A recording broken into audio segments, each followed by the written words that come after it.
C'est un spectacle dont on ne se lasse pas, d'autant qu'il nous donne, semaine après semaine, de nouvelles choses à voir et de nouvelles choses à comprendre.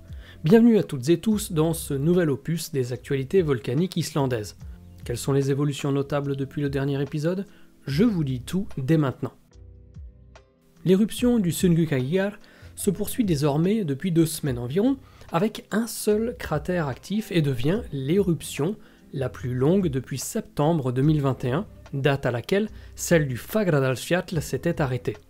Aucun soulèvement de sol n'a été détecté ces derniers jours, mais le terrain s'était élevé sous la centrale de Svartsenki d'environ 2 à 3 cm entre les 2 et 7 avril.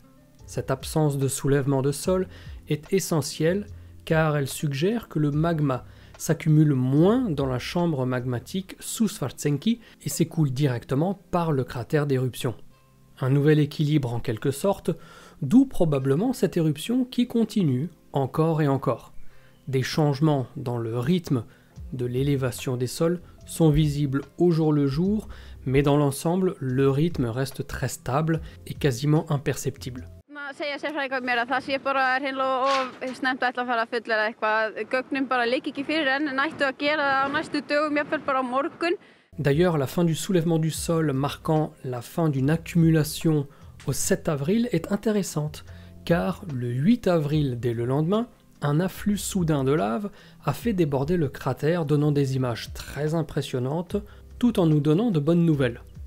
Jusqu'à présent, la lave ne s'évacuait que vers le sud-sud-est, posant plusieurs risques d'écoulement vers l'océan, au-dessus de la route 427, ou de submersion des digues de contrôle. Heureusement, les dieux du Nord sont avec nous et lors de ce débordement de cratère, son flanc nord a cédé et la lave a commencé à aussi s'évacuer par ce côté. Vous imaginez donc le soulagement pour les champs de lave côté sud. Ce rééquilibrage du déversement de lave est une très bonne nouvelle car sur la face nord, aucune habitation, aucune infrastructure à moins de 10 km. Et autre bonne nouvelle, depuis, quasiment aucun risque d'ensevelissement des 3 digues, celle de Grindavik, celle de Suðurstrandarvey et celle de Melhólsnaumu.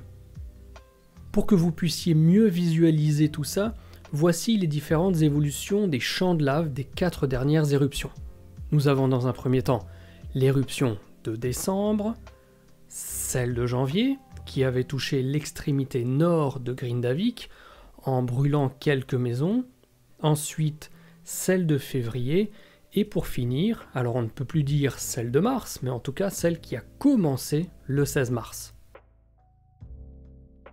Les spécialistes du National Land Survey of Iceland ont analysé les données satellites, montrant que le champ de lave actuel mesurait un peu plus de 7 km² et que le volume de lave depuis le début de l'éruption était environ de 45 millions de mètres cubes avec une marge d'erreur de plus ou moins 1,9 million de mètres cubes. Le volume de la coulée de lave en temps réel a été estimé quant à elle à 7 mètres cubes secondes, ce qui est très comparable à la coulée de lave de la première phase de l'éruption du Fagradalsfjall en 2021. Ce qui va dans le sens de ce que je prévoyais, ou on va dire plutôt que j'espérais, à savoir que l'éruption actuelle continue sereinement jusqu'à l'été. Encore 7 semaines à attendre. Puis j'espère que la zone sera praticable, afin que l'on s'approche du spectacle avec les groupes de la saison 2024.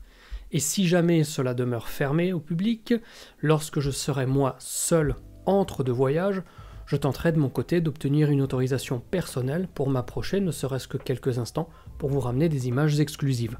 Donc, on croise les doigts, enfin quand je dis on, c'est moi, ainsi que tous les voyageurs que je guiderai dans quelques semaines, que je salue évidemment chaleureusement. Et pour tous les autres, les très nombreuses personnes qui souhaitent participer à l'une des aventures Islande de la saison prochaine, saison 2025, bonne nouvelle pour tout le monde, les dates et les inscriptions arrivent très bientôt. Donc surveillez vos boîtes mail dans les semaines qui arrivent. Et si vous aussi vous désirez obtenir les infos en priorité concernant ces futurs voyages, vous trouverez le lien dans la description de la vidéo pour obtenir les infos détaillées des itinéraires ainsi que le formulaire pour être prévenu sur toutes les actus. Par contre, précisons bien que j'ai quand même parlé d'un rééquilibrage du déversement. La lave n'a pas cessé de couler vers le sud pour autant, simplement elle s'y déverse plus lentement.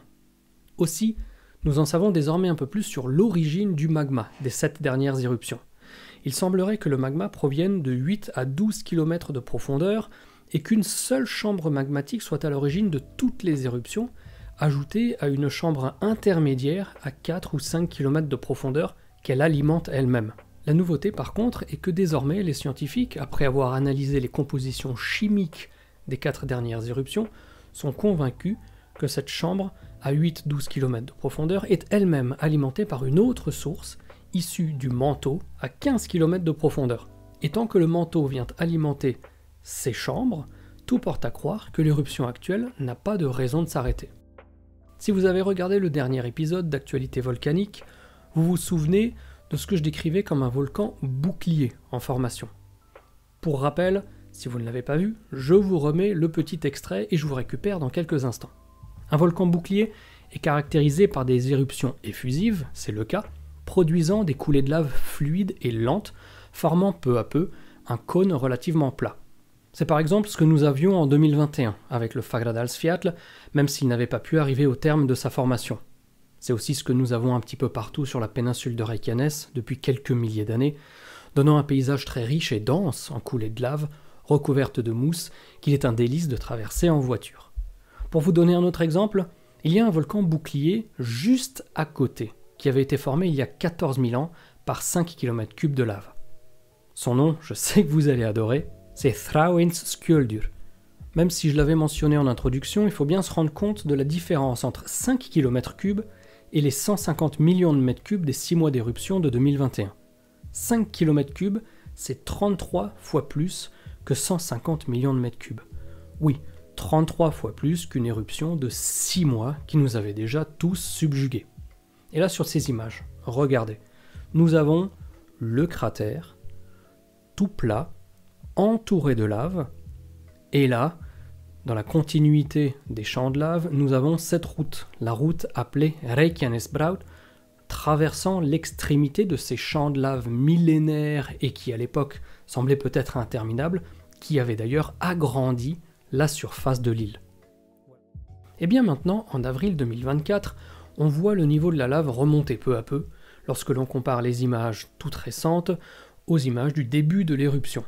Alors certes, la formation d'un véritable bouclier prendrait des années et ne verra pas le jour, en tout cas très probablement, pour cet épisode éruptif. Mais au moins, par les images, on constate visuellement la montée de cette lave et on arrive un peu mieux à comprendre le concept de la formation d'un volcan bouclier. La pollution gazeuse, quant à elle, parce qu'il y en a, dérive en général vers le sud-ouest, puis vers l'ouest. Et elle est perceptible occasionnellement à Grindavik, mais rien de dangereux en tout cas pour le reste de la péninsule de Reykjanes dans ses parties habitées.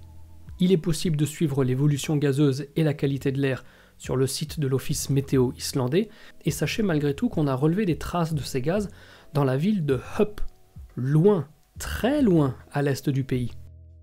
Même s'il n'y a pas de grand risque, des niveaux élevés de dioxyde de soufre peuvent encore être mesurés temporairement autour de l'éruption et dans les zones habitées de la péninsule de Reykjanes. C'est ainsi qu'il a été conseillé aux habitants de surveiller malgré tout la qualité de l'air sur le site officiel de mesure. Alors que nous réserve l'avenir concernant cette éruption ? Impossible à dire. Par contre, entre les 6 et 13 avril, il y a eu de nombreux séismes un petit peu plus à l'est, au niveau du lac Kleifarvatn.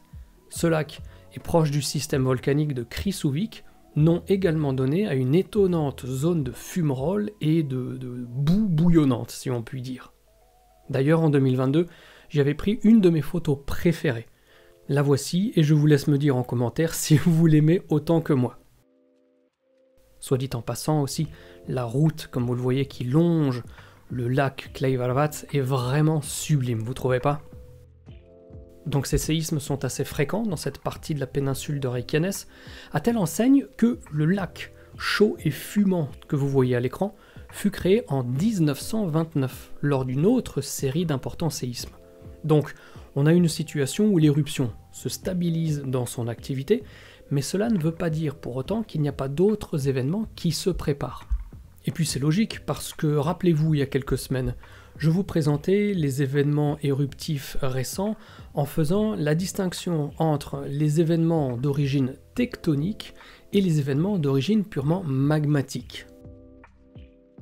Bref, une chose est sûre, c'est qu'il y aura encore beaucoup de choses à dire dans les semaines, dans les mois et dans les années à venir concernant Reykjanes et ses éruptions. Voilà les amis, merci d'avoir regardé la vidéo du jour jusqu'au bout. D'ici à ce que je vous retrouve sur la chaîne pour de nouvelles réjouissances issues directement de l'Islande, portez-vous bien et surtout n'oubliez pas de garder la passion. Ciao ciao.